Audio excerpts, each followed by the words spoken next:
It was a sweltering evening, the air thick with the promise of rain, and I, Elena, 38, widowed too long, sharp-tongued and soft-curved, lounged in our dim living room, my silk robe catching the faint glow of a lamp. The heat clung to me like a second skin, oppressive and unrelenting, the kind of sticky warmth that made the simplest movements feel laborious. The windows were open, but no breeze came to relieve the stagnant air, only the faint hum of cicadas and the occasional distant rumble of thunder. I'd been sitting there for what felt like hours, though it couldn't have been more than 20 minutes. My thoughts wandered aimlessly, drifting between the mundane and the melancholic, as they often did these days. 3 years had passed since my husband's death, and while the sharp edges of grief had dulled, a quiet ache remained, a constant shadow that followed me wherever I went. Tonight, though, the ache felt different, restless, almost alive, as though the storm brewing outside had stirred something deep within me. I shifted on the couch, the silk of my robe sliding against my skin, and let out a slow breath. The faint light of the lamp cast long shadows across the room, painting the walls in muted gold. It was a soft, almost intimate glow, and I found myself idly tracing the hem of my robe, my fingers brushing against the delicate fabric. The sound of water trickling from the bathroom pulled me from my thoughts. A moment later, Jake stepped into the living room, fresh from a shower, a towel slung low on his hips. At 22, he was all restless energy and dark, tousled hair, his lean frame still carrying the remnants of adolescence but with the beginnings of something more defined, more assured. Water glistened on his chest, catching the lamplight, and for a moment, I was struck by how much he resembled his father. The same broad shoulders, the same effortless grace. I looked away almost immediately, my gaze settling on the window. Jake was my stepson, a reminder of a life I had briefly shared with his father, a life that now felt like a distant dream. We coexisted in the same house, polite but distant, our conversations clipped and practical. He was young, still figuring out who he was, and I was a widow, trying to navigate a world that felt increasingly unfamiliar. The power went out without warning, the lamp's glow snuffed into darkness. A distant rumble of thunder echoed through the house, the first harbinger of the storm. I stood too quickly, my foot catching on the edge of the ottoman, and stumbled forward, my hands instinctively reaching out for balance. My fingers found Jake's bare shoulders, his skin warm and damp beneath my touch. He steadied me instinctively, his hands gripping my arms as I righted myself. For a moment we were frozen in place, the air between us charged with something neither of us could name. And then his towel slipped.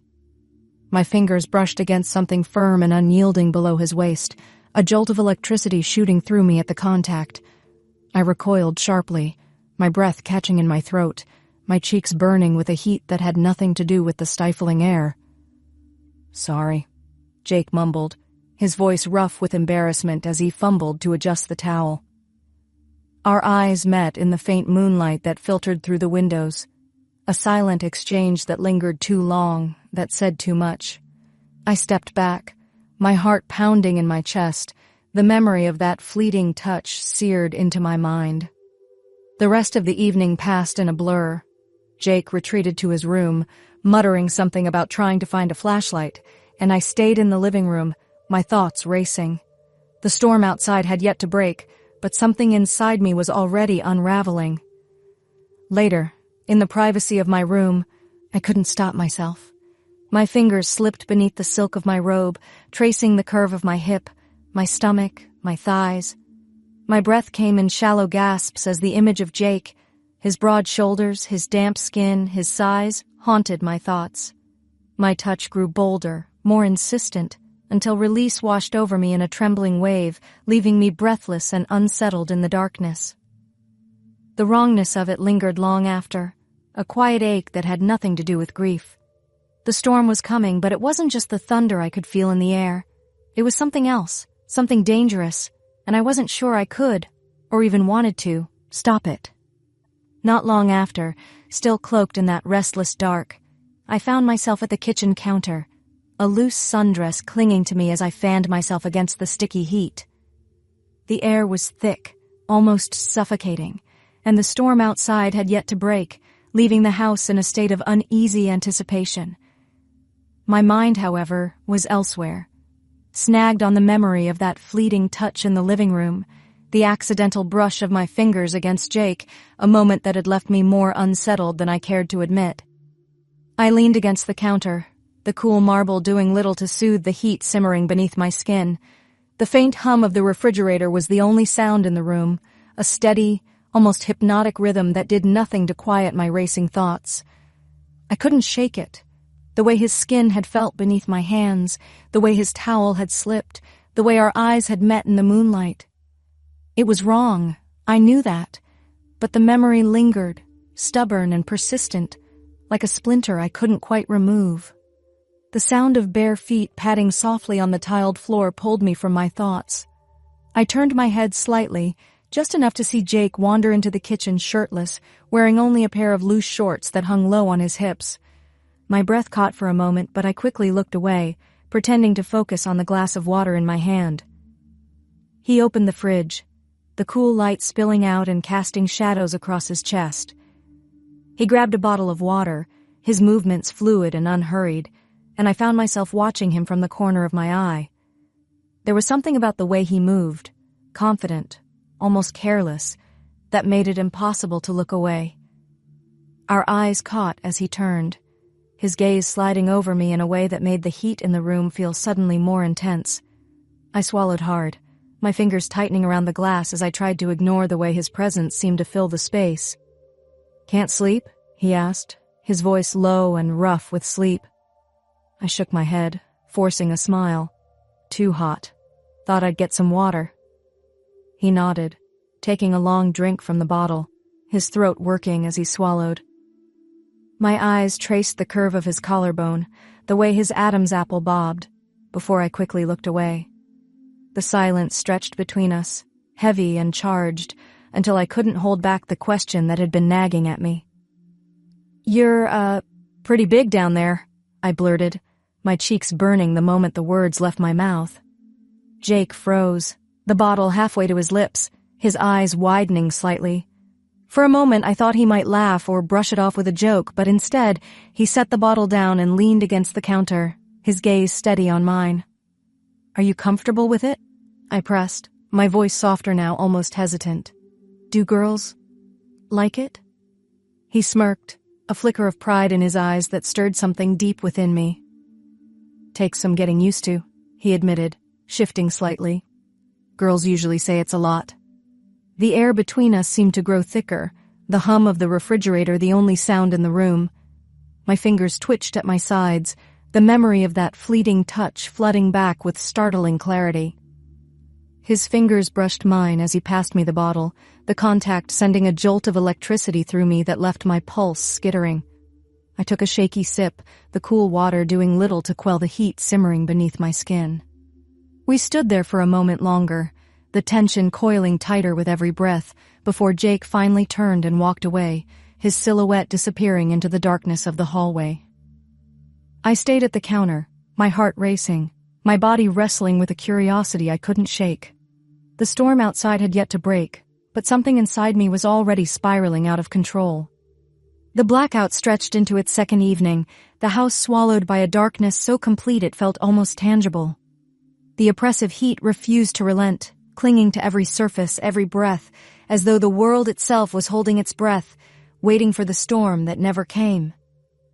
I'd spent the day in a restless haze, my thoughts circling back to the previous night, to Jake's voice, low and rough, when he'd admitted, "Girls usually say it's a lot." The memory haunted me, a dangerous mix of guilt and curiosity that I couldn't shake, no matter how hard I tried. I found myself wandering aimlessly through the house, the flickering light of a single lantern my only guide. The air was thick with the scent of rain, the kind of heavy, expectant stillness that precedes a storm, but the downpour remained elusive, lingering on the horizon like a tease. My steps carried me to the garage, the space dimly lit by another lantern perched on the workbench. Jake was there, bent over an old radio, his hands moving with practiced ease as he tinkered with the wiring. The oily air was thick, almost suffocating, and the faint hum of the lantern added to the room's charged atmosphere. I leaned against the workbench, the cool metal pressing into my lower back, my shorts riding up slightly as I crossed my legs. My gaze lingered on him, taking in the way his muscles moved beneath his skin, the way his dark hair fell into his eyes as he worked. There was something about him, something raw, untamed, that drew me in, despite the voice in my head screaming at me to walk away. "So," I began, my voice soft but laced with a teasing edge. "About your size? I'm still curious how it feels." Jake froze, his hand stilling on the radio, and slowly turned to face me. His eyes met mine, dark and unreadable, and for a moment I thought he might shut me down, might tell me to stop. But instead, he just stared at me, his breath coming a little faster, his chest rising and falling with a rhythm that matched my own. The air between us crackled with tension, the kind of electricity that made my skin prickle and my heart race. I stepped closer, my movements slow and deliberate, my gaze never leaving his. "It's dark," I added, daring now, my voice barely above a whisper. "Power's off. Let me just feel it. I won't see anything." He hesitated, his jaw tightening, and for a heartbeat I thought he might say no, but then, almost imperceptibly, he nodded. My pulse quickened, my heart slamming against my ribs as I closed the distance between us. My hand trembled slightly as I reached out, my fingers brushing against the fabric. He was already rock. The size is unmistakable even through the material, and a jolt of electricity shot through me at the contact. I moved slowly, testing, my fingers tracing through the fabric. He was huge, with a heat that made my breath catch in my throat. My touch grew bolder, my palm pressing against him, and I felt the way he tensed, the way his breath hitched in response. Jake's hands gripped the edge of the workbench, his knuckles white as I continued to explore, my fingers curling around him. His breathing grew ragged, his chest rising and falling with a rhythm that matched the pounding in my own chest. "Elena," he whispered, my name a warning, a plea, but I didn't stop. My hand moved with a life of its own, my fingers tightening slightly as I stroked. He groaned, low and guttural, and then with a sharp intake of breath, he finished. We froze, both of us stunned into silence, the only sound in the room the faint hum of the lantern and the ragged gasps of our breaths. My heart pounded in my chest, the weight of what I'd done, what I'd wanted, settling over me like a heavy blanket. Jake's eyes met mine, dark and unreadable, and for a moment, neither of us moved. The air between us was thick, charged, and I could feel the tension coiling tighter with every passing second. I stepped back, my hand trembling as I pulled it away, and Jake exhaled sharply, his shoulders slumping slightly as he leaned against the workbench. Neither of us spoke, the silence stretching between us, heavy and unbroken. The lantern's glow flickered, casting shadows across the room, and I turned away, my thoughts a chaotic storm of guilt and desire. The storm outside had yet to break, but something inside me had already shattered. The following evening, the stormy sky hung low and heavy, the air thick with the scent of rain that refused to fall. The blackout lingered, plunging the house into a darkness that felt almost suffocating, but the back porch offered a fragile escape, the faint hum of crickets a soothing backdrop to the tension that thrummed between Jake and me. We sat on the wooden steps, a bottle of warm wine between us, its contents doing little to distract from the electricity that crackled in the air. The wine was bitter on my tongue, its warmth failing to ease the restless energy that coiled tighter with every passing moment. My thoughts kept circling back to the garage, to the way Jake had tensed beneath my touch, the way he'd whispered my name like a plea. The memory of it haunted me, a dangerous mix of guilt and desire that I couldn't shake. Jake shifted beside me, his knee brushing mine, and the contact sent a jolt of electricity through me. His nearness was intoxicating, his presence filling the space between us in a way that made it impossible to think clearly. My breath hitched, but I didn't pull away, the warmth of his skin seeping into mine. He turned to me, his dark eyes searching my face, and for a moment, neither of us spoke.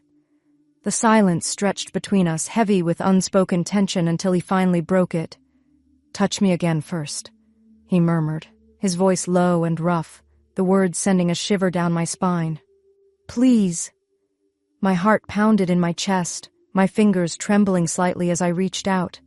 I hesitated for a moment, the weight of what I was about to do settling over me, but then my fingers brushed against the fabric, tracing the length.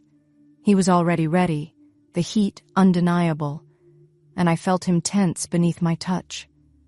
"Elena," he whispered, my name a plea, a warning, but I didn't stop. My hand moved with a life of its own, my fingers curling around him, and he groaned softly, his breath hitching. His hand slid to me, his touch tentative at first, but then he grew bolder, his fingers teasing my skin. His touch was hesitant at first, almost cautious, as if he was testing the waters, but then it grew firmer, more insistent. His fingers traced patterns on my skin that made my breath catch in my throat, his touch sending a jolt of electricity through me. "You're trouble," I whispered, my voice shaky with want, the words barely audible over the hum of the crickets. He grinned, his eyes dark with a hunger that matched my own. "Only if you let me," he murmured, his voice rough and low. His hand moved higher, his fingers brushing against the sensitive skin, and I felt the last threads of restraint fraying, the wine and the dark pulling us into something reckless, something I couldn't turn back from. Then, unexpectedly, his free hand moved to the back of my neck, his touch firm but not harsh. He guided my head gently but deliberately, directing me down.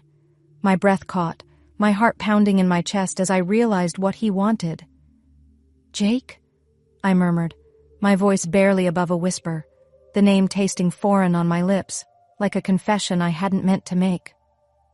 He didn't respond, not with words, but his grip on my neck tightened slightly, his touch both a command and a plea. My lips parted involuntarily, my breath warm against him. The storm outside had yet to break, but something inside me was already unraveling, the tension coiling tighter with every passing moment. The last threads of restraint were fraying, the wine and the dark pulling us into something reckless, something I couldn't turn back from. Later, as we sat in the darkness, the storm still lingering on the horizon, I felt the weight of it pressing down on me, the realization of what we'd done, or almost done, settling over me like a heavy blanket. The line between us had been crossed, and I wasn't sure there was any going back. The storm was still out there, but the real tempest had already begun, inside me, inside us, and there was no escaping it now. The evening had bled into a heavy, sultry night, the air thick with the kind of humidity that clung to your skin and made every breath feel like a struggle. The storm still loomed on the horizon, teasing with distant rumbles of thunder but refusing to break. The house was dark, save for the faint glow of a lantern flickering in the corner of the upstairs hall. I leaned against the wall, my tank top sticking to my back, my thoughts a chaotic whirlwind. I couldn't stop thinking about him. Jake. My stepson. The word felt foreign now, like an outdated label that didn't fit the raw energy that crackled between us. The memory of the garage, the way he'd tensed beneath my touch, the way he'd whispered my name. It haunted me, a dangerous mix of guilt and desire that I couldn't shake. I heard the bathroom door open, the sound pulling me from my thoughts. My breath hitched as Jake stepped into the hall, a towel slung low on his hips, his damp skin gleaming in the faint light. Water droplets clung to his chest, catching the lantern's glow as he moved. He was all angles and raw energy, his dark hair falling into his eyes, his presence overwhelming in a way that made it impossible to think clearly. He froze when he saw me, his gaze locking onto mine. For a moment, neither of us moved, the air between us thick with tension. His eyes were dark, searching, and I felt like he could see straight through me, past the walls I'd built, past the excuses I'd been telling myself. "Tell me to stop," he said, his voice a low growl, rough and desperate, as if he was clinging to the last shred of restraint he had left. I didn't. Instead, I reached for him, my fingers tangling in his damp hair as I pulled him into a fierce kiss. Our lips crashed together, the intensity of it stealing my breath. His hands slid under my shirt, his palms warm against my skin as he cupped me, his touch sending a jolt of electricity through me, my hands dug into his shoulders, my nails leaving faint marks as I clung to him, desperate for more. I'd told myself this was wrong, that it couldn't happen, that it shouldn't happen, but in that moment, none of that mattered. The only thing that mattered was the way he made me feel, alive, wanted, needed. The towel fell to the floor, forgotten, as his hands moved to my waist, shoving my shorts aside with an urgency that left me breathless. His touch was frantic, his fingers stroking me with a precision that made my knees weak, while my own hands gripped him, exploring the hard planes of his body with a hunger I couldn't contain. "Jake," I gasped, his name a breathless plea, and he responded with a low growl, his lips finding mine again in a kiss that left me dizzy. We were a tangle of limbs, our touches frantic, our breaths mingling in the humid air. The sounds of our gasps filled the hall, the raw intimacy of it wiping away the line that had always separated us, the stepmother-stepson boundary that had felt so rigid just days ago. Jake's lips left mine, trailing down my neck in a series of open-mouthed kisses that left me trembling. His hands roamed my body, possessive and desperate, as if he was trying to memorize every curve. My own hands couldn't stay still, gripping his shoulders, his back, anything to anchor myself as the world spun around me. "Elena," he groaned, his voice rough with need, and the sound of my name on his lips only fueled the fire that burned between us. I couldn't think, couldn't breathe, the heat of our bodies pressed together, making it impossible to focus on anything but him. His hands were everywhere, his touch sending sparks through me with every caress. My fingers tangled in his hair, pulling him closer as our kisses grew more desperate, more urgent. The wall at my back was cool against my overheated skin, but I barely noticed, my entire focus on Jake and the way he made me feel.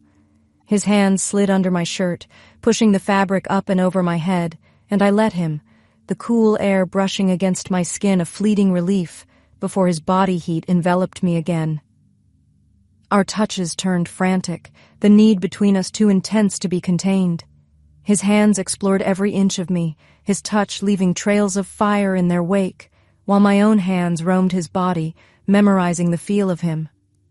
The intimacy was raw, primal, the line between us obliterated in a haze of sweat and gasps that I couldn't silence.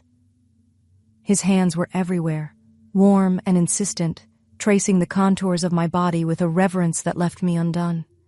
I felt the heat of him against me, the way his breath hitched as I touched him, and the world narrowed to the two of us, the flickering candlelight casting shadows that danced across the walls. The air was thick with the scent of rain and the faint tang of sweat, and every touch, every brush of skin against skin, sent shivers racing through me. His lips found mine, the kiss deep and searching, and I felt myself giving into it. To him, the weight of everything we'd been holding back crashing over us in waves. When he finally moved, it was with a slow, deliberate rhythm that left me gasping, my fingers tangling in his hair as I clung to him. The intensity of it was overwhelming, the way every touch, every movement felt like it was pulling me into something I couldn't name. The storm outside had yet to break, but inside the house we were caught in a tempest of our own making, one that left us both breathless and trembling. Later, as we lay tangled together in the darkness, the weight of what we'd done settled over me. The line between us had been crossed, and I wasn't sure there was any going back. The storm was still out there, but the real tempest had already begun, inside me, inside us, and there was no escaping it now. My thoughts were a chaotic storm of guilt and desire, the two emotions warring within me as I tried to make sense of what had happened. But deep down, I knew the truth. This was reckless, dangerous, and there was no undoing it. The storm outside might pass, but the one inside me, inside us, was just beginning. The next night, the blackout pressed on, the house a suffocating cocoon of heat and shadows. The air clung to my skin, thick and unmoving, amplifying the restless energy that coursed through me. I sat on the living room couch, a single candle flickering on the coffee table. its faint glow casting trembling shapes across the walls. My hands trembled slightly, my thoughts a tangled mess as I waited. He entered the room quietly, his presence immediately filling the space. I didn't need to look up to know it was him. My body reacted instinctively, a shiver of anticipation running through me. He paused, his dark eyes fixed on mine, their intensity undeniable. For a moment, neither of us moved, the silence heavy with unspoken tension. Then he was kneeling between my thighs, his hands warm and deliberate as they parted me. The hunger in his touch made me tremble, my breath catching as I felt the heat of his gaze. He looked up, his eyes searching mine, and I nodded, my voice barely a whisper. "Please." The word hung in the air, a fragile thread of permission, and he didn't hesitate. His mouth found me, slow and deliberate at first. The wet heat of him sent a jolt of electricity through me, my hips lifting instinctively, seeking more. My fingers tangled in his hair, holding him close as he worked me with a focus that left me breathless. The rhythm became insistent, each second pushing me closer to the edge. Sweat slicked my skin, the oppressive heat of the room and the intensity of his touch making it impossible to think clearly. My body responded with a primal urgency, every nerve alight with sensation as he drove me higher. There was a fleeting moment of hesitation, a whisper of doubt that flickered through my mind, but it was gone almost instantly, melted away by the waves of pleasure that crashed over me. My fingers tightened in his hair as I teetered on the brink of peak. The wrongness of it, the forbidden nature of what we were doing, only sharpened the spiral, adding a dangerous edge to the pleasure that consumed me. It was reckless. It was wrong. But in that moment, I didn't care. I wanted this, wanted him, with a desperation that overrode everything else. When I finally was done, it was with a cry that echoed in the stillness of the room, my body trembling with the intensity of it. He didn't stop, until I was gasping for breath, my body spent and boneless. He pulled back slowly, his eyes dark and unreadable. For a moment, neither of us spoke, the only sound in the room the uneven rhythm of my breathing and the faint crackle of the candle flame. The weight of what we'd done settled over me, a heavy blanket of guilt and desire that I couldn't shake.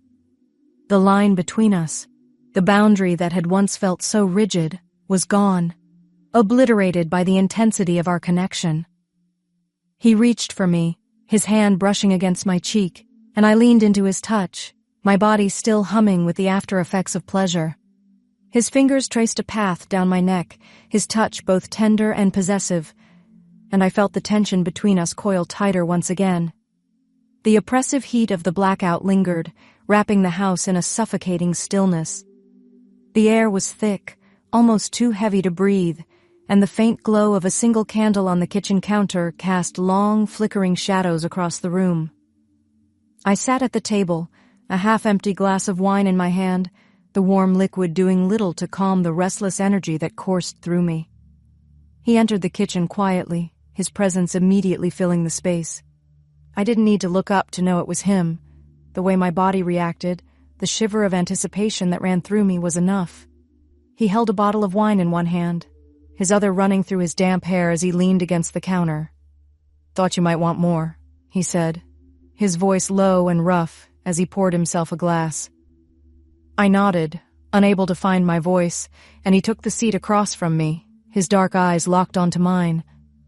The flickering candlelight danced across his face, highlighting the sharp angles and the faint sheen of sweat on his skin.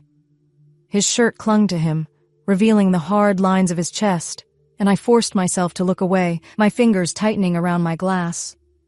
We drank in silence for a moment, the tension between us growing heavier with each passing second. The wine was warm, its bitterness doing little to distract me from the way his gaze lingered on me. "You're quiet," he said finally, breaking the silence. I shrugged, my voice barely above a whisper. "Just thinking." He leaned forward, his elbows resting on the table, his eyes searching mine. "About?" I hesitated, my thoughts a tangled mess of guilt and desire. "About us. About this." His gaze didn't waver, his expression unreadable. "And?" I took a sip of my wine, the warmth of it spreading through me but doing little to steady my nerves. It's complicated.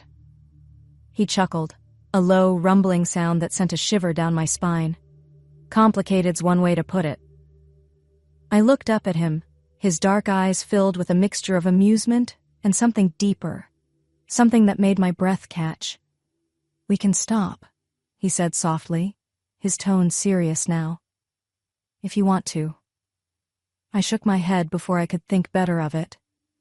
"I don't want to stop." His gaze softened, and he reached across the table, his fingers brushing against mine. The contact sent a jolt of electricity through me, and I felt the tension between us coil tighter. "Good," he murmured, his voice rough with need. He stood then, his movements deliberate, and I felt my heart pound in anticipation. He took the glass from my hand, setting it aside before pulling me to my feet. His hands were warm on my skin, his touch both tender and possessive as he guided me to the edge of the table. "Tell me if you want me to stop," he whispered, his breath hot against my ear. I nodded, unable to speak, and he leaned in, his lips brushing against mine in a kiss that was soft and lingering. His hands roamed my body, exploring every curve with a reverence that left me breathless. The heat between us grew, the tension becoming almost unbearable. My fingers tangled in his hair, pulling him closer as the kiss deepened, our bodies pressed together in a way that made it impossible to think clearly. Eventually, he lifted me, the cool surface of the table a sharp contrast to the heat of my skin. His touch grew more urgent, his hands sliding under my shirt as he explored my body with a hunger that left me trembling. The wrongness of it, the forbidden nature of our actions, only heightened the intensity, adding a dangerous edge to the pleasure that consumed me. It was reckless, it was wrong, but in that moment, I didn't care. I wanted this, wanted him, with a desperation that overrode everything else. Later, as we lay tangled together in the dim light of the kitchen, the weight of what we'd done settled over me. The line between us, the boundary that had once felt so rigid, was gone, obliterated by the intensity of our connection. The storm outside had yet to break, but inside the house we were caught in a tempest of our own making, one that left us both breathless and trembling. The wrongness of it, the forbidden nature of our actions, only heightened the intensity, locking us in a spiral that I couldn't, and in that moment didn't want to, escape. The storm was still out there, but the real tempest had already begun. Inside me, inside us, and there was no turning back. The next morning, the power finally returned, the house buzzing to life with a hum of appliances and the soft click of lights flickering on. I stood at the kitchen sink, my robe wrapped tightly around me, staring out the window at the rain-soaked yard. The storm had finally broken overnight, leaving the ground glistening, the air fresh and cool, as though the world had been washed clean. But inside, the weight of what had happened between us clung to me like a second skin, heavy and unshakable. The house felt different now, smaller, more intimate, as if the storm had stripped away the walls I'd built around myself, leaving everything raw and exposed. I could still feel the echo of his touch on my skin, the warmth of his breath against my neck, and the memory of it sent a shiver through me that had nothing to do with the cool morning air. I heard him before I saw him. The shuffle of bare feet on the hardwood floor, the faint creak of the door. Jake entered the kitchen, his hair mussed from sleep, his dark eyes darting away from mine as soon as they met. There was a tension in his movements, a hesitation that mirrored my own, and for a moment, neither of us spoke. The coffee maker sputtered to life behind me, the rich, bitter aroma filling the room, but neither of us reached for a cup. I stood there, my hands gripping the edge of the sink, my mind racing with questions I couldn't voice. The silence stretched between us, thick and unyielding, until he finally broke it. "Morning," he said, his voice rough, barely above a whisper. I nodded, my gaze still fixed on the window. "Morning." He moved closer, his presence filling the space behind me, and I felt the warmth of him before his hand brushed against my arm. The touch was tentative, almost shy, and it sent a jolt of electricity through me. I turned to face him, my heart pounding in my chest, and for a moment, neither of us spoke. The air between us was charged, the weight of last night pressing down on us like a storm cloud that refused to break. His eyes searched mine, dark and unreadable, and I felt the urge to look away, to retreat into the safety of silence. But I didn't. I held his gaze, my breath catching as he stepped closer, his hand lingering on my arm. "We can't pretend that didn't happen," I said finally, my voice soft but firm. He nodded, his eyes meeting mine, and there was something raw in his gaze, something that made my breath catch. "I don't want to pretend," he said quietly. His words hung in the air between us, heavy and unspoken, and for a moment I wasn't sure how to respond. The coffee maker beeped, the sound startling in the stillness of the room, but neither of us moved. The moment felt suspended, timeless, as if we were caught in a bubble where the outside world couldn't touch us. He stepped closer, his hand finding mine, his fingers intertwining with mine in a grip that was both firm and tender. His touch was warm, grounding, and for a moment the weight of everything we'd done and everything we hadn't yet said felt a little lighter. We didn't name it, love, regret, or something else entirely. We didn't need to. The quiet connection between us was enough, a fragile thread of understanding that held us together in the silence.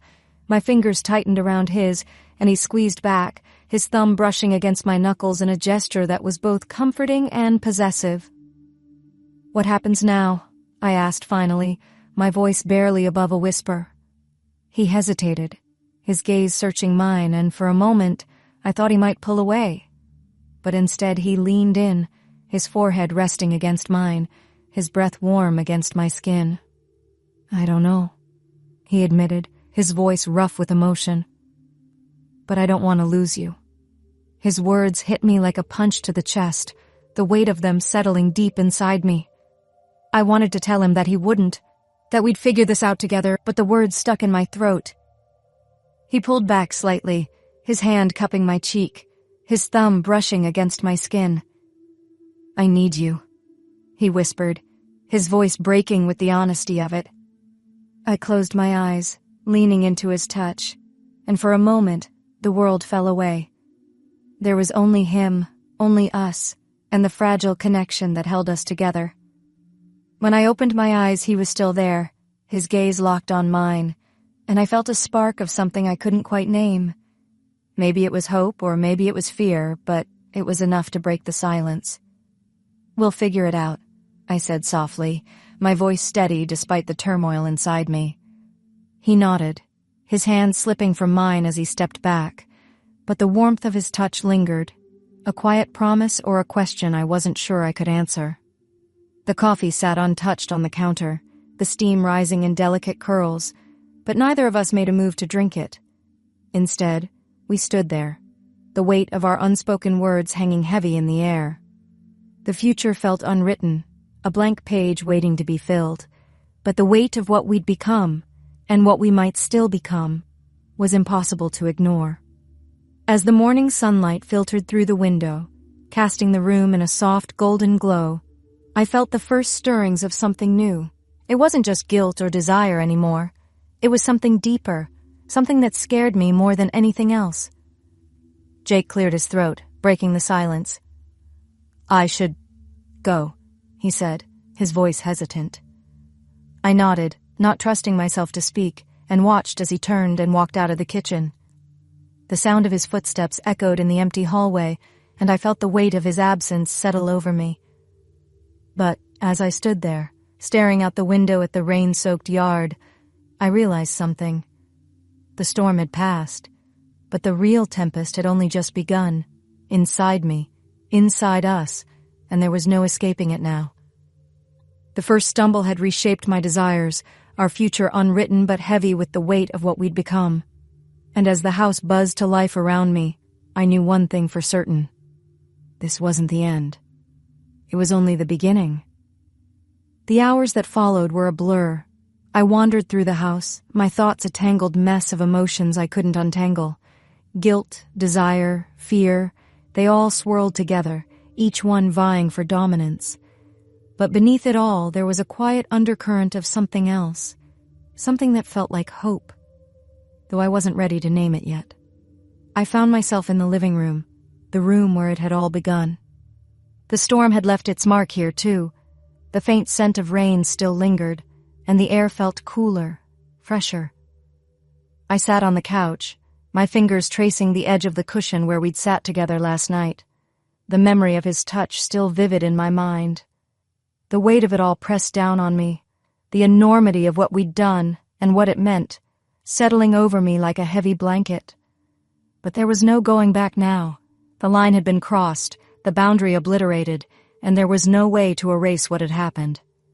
I heard the sound of footsteps in the hallway, and my heart skipped a beat. He appeared in the doorway, his expression unreadable, and for a moment, neither of us spoke. "I thought you left," I said finally, my voice barely above a whisper. He shook his head, his eyes meeting mine. "I couldn't." His words sent a shiver through me, and I felt the weight of his gaze like a physical touch. He stepped into the room, his movements slow and deliberate, and sat down beside me, his presence warm and grounding. We didn't speak, but the silence between us was comfortable, almost familiar. His hand found mine, his fingers intertwining with mine in a grip that was both firm and tender, and for a moment, the weight of everything we'd done and everything we hadn't yet said felt a little lighter. The future felt unwritten, a blank page waiting to be filled, but the weight of what we'd become, and what we might still become, was impossible to ignore. As the sunlight filtered through the windows, casting the room in a soft, golden glow, I felt the first stirrings of something new. It wasn't just guilt or desire anymore. It was something deeper, something that scared me more than anything else. But as I sat there, his hand in mine, I realized something. This wasn't the end. It was only the beginning.